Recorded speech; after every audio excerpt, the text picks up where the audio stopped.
64 GBs, Wi-Fi's. This is the iPad Air that came out in 2019.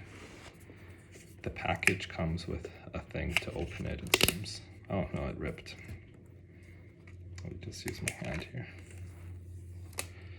I don't know, this one was on sale, so I bought it.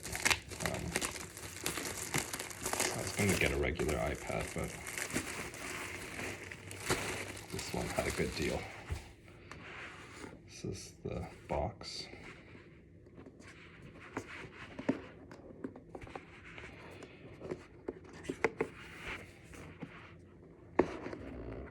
I bought the Apple Pencil. You can watch that video on my channel.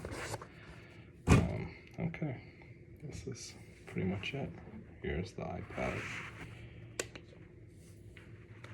Comes with a package in front of it.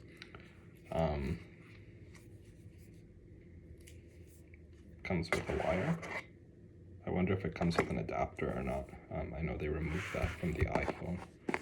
You can watch that video in my channel as well.